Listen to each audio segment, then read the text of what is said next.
Welcome everybody to the Arraya Insights Expert Q&A. I'm Chuck Kiessling, Senior Director of Presales and part-time game show host, and back into the studio with us today is John Salmons, an inside sales engineer on the workspace team at Arraya.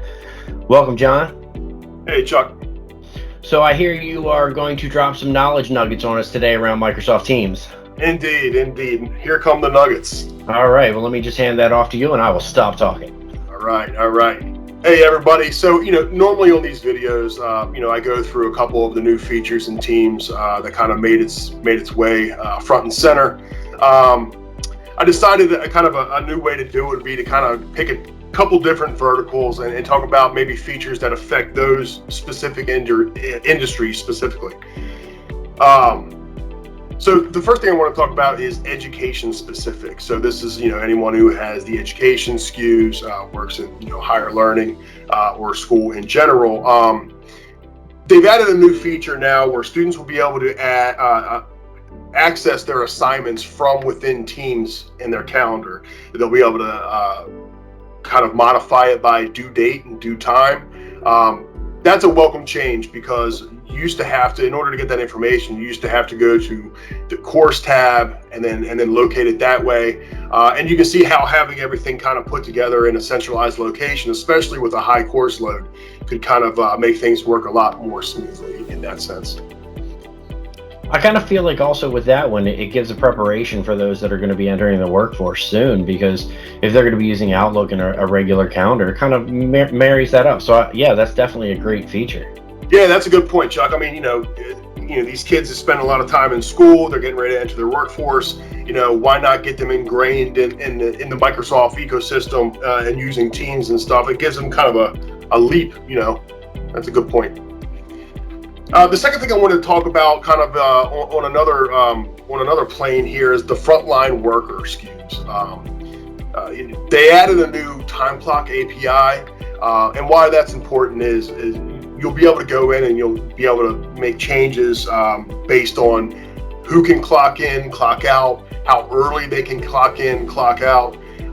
And then now, especially as the return to work thing is going on, people are coming back into the offices, the businesses, the factories, whatever. You'll actually be able to incorporate things. When the employee goes to check in, you can put things in like a health screening.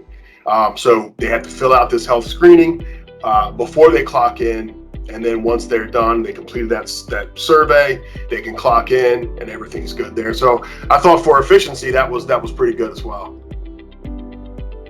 Yeah, I 100% agree. I mean, we've seen quite a few changes with processes and procedures, especially given, COVID, and I think some may be permanent, some are temporary. So that's definitely an interesting add. Yeah, I agree.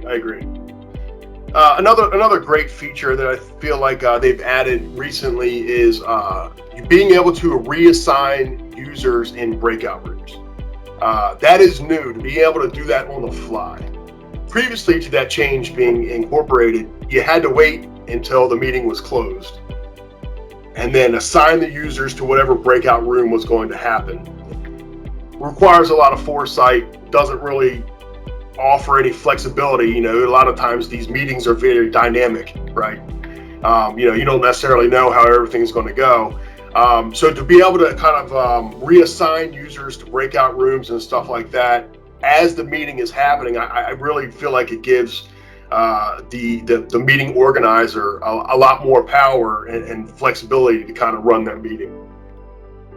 Yeah, for somebody that's used breakout rooms, I actually voted on that one in the user voice forum for Microsoft. It was nice. It was just once we opened those rooms, we couldn't move people around, and sometimes we found just different skill sets had to be done. So then we had to close them out, recreate, move them. So that's definitely awesome. So what else you got, man? Yeah. So another great thing is so that's all well and good for your scheduled meetings, right? I mean, and most of your meetings are scheduled, right?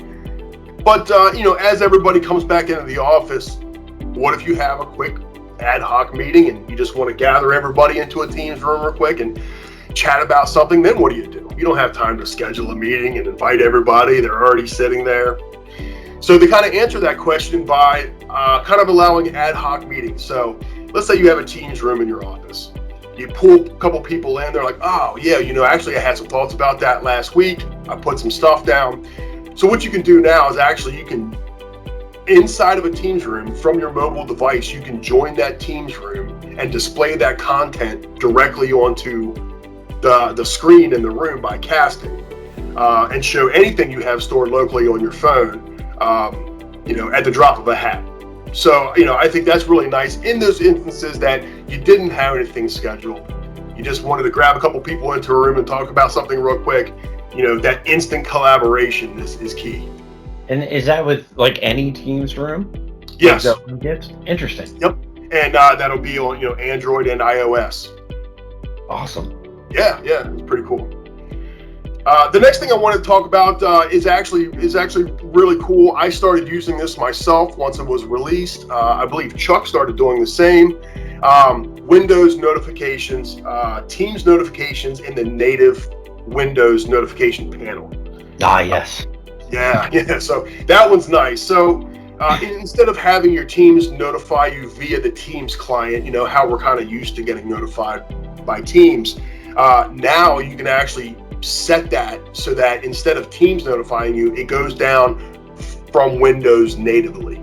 So all of your notifications are coming through the way you're used to your operating system notifications coming through. Why is that important?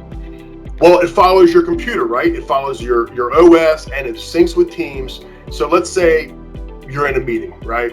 Let's say we're in a meeting right now. We're in a meeting, Chuck, right? We're recording.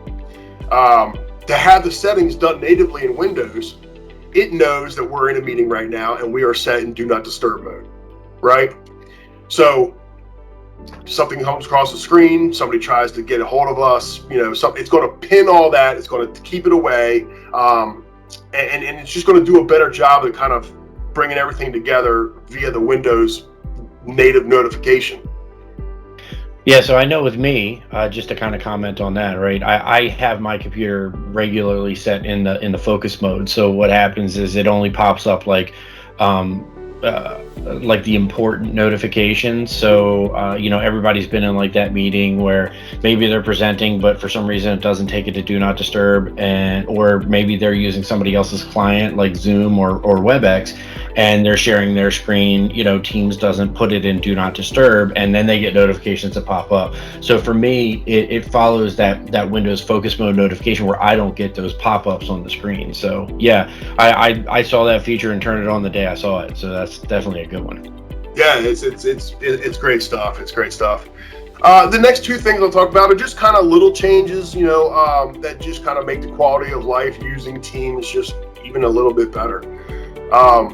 One of the things here is, one of the things they've added lately is to be able to, as the meeting organizer, disable the attendees video.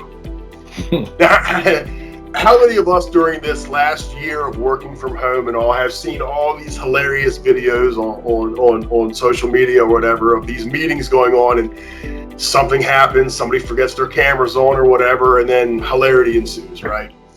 Well, up until this point, the only thing you can do is start screaming the person's name and hoping that they would come back and rectify the situation themselves.